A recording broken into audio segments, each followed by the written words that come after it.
Corona காலம்.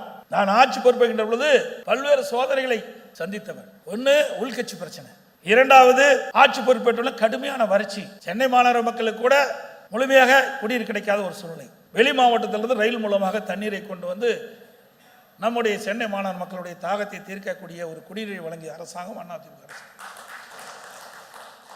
அடுத்தது, delta மாவட்டத்தில் கஜா புயல். அந்த டெல்டா மாவட்டத்தை புரட்டி போட்டு போயிட்டு விட்டது.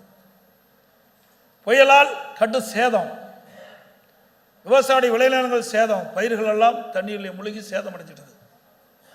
அங்கே இருக்கின்ற மின்கம்பங்கள்லாம் உடைந்து விட்டது. சப்ஸ்டேஷன் துணை மின் நிலையங்கள்லாம் காற்றில் அடித்து நொறுக்கப்பட்டு விட்டது. டிரான்ஸ்ஃபார்மர்லாம் ஃபெயிலியர். அப்படிப்பட்ட ஒரு சூழ்நிலை. அனைத்து இந்திய அண்ணா திராவிட முன்னேற்ற கழகம் திறமையாக செயல்பட்டு புயல் எந்த அளவுக்கு வேகமாக அடிச்சதோ அதை விட புயல் வேகமாக நிவாரண பணிகளை மேற்கொண்டு பாதிக்கப்பட்ட விவசாயிகளுக்கு தேவையான நிவாரண உதவி, பாதிக்கப்பட்ட மக்களுக்கு தேவையான நிவாரணங்கள் வழங்கப்பட்டு அதையும் சரி செஞ்சோம். அதுக்கு பிறகு கொரோனா. அண்ணன் சொன்னது போல கிட்டத்தட்ட ஒரு வருஷம் யாருமே வெளியே வர முடியல, ஒருவரை சந்திக்க கூட முடியல.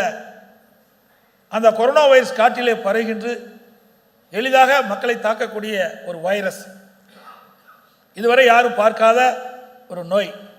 அப்படிப்பட்ட காலகட்டத்தில் கூட விலைமதிக்க முடியாத உயிரை காப்பாற்றுவதற்காக நான் 32 மாவட்டத்துக்கு நேரடியாக நான் சென்று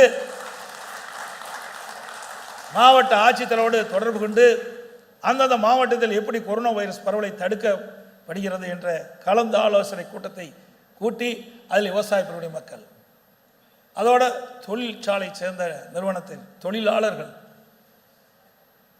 அதோட சுயதி குழுவை சேர்ந்த மகளிரை சேர்ந்தவர்கள், இப்படி பலதரப்பட்ட மக்களையும் அந்த மாவட்ட நிர்வாகம் கூட்டத்திலே கலந்து ஆலோசித்து அவர்களுக்கு தேவையான உதவிகளை நாங்கள் செஞ்சோம்.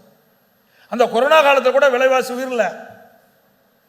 எனக்கு முன்னால் அண்ணன் சொன்னதை போல ஒரு வருடம் அரசுக்கு வரிவாயே கிடையாது, ₹1 வரிவாய் கிடையாது.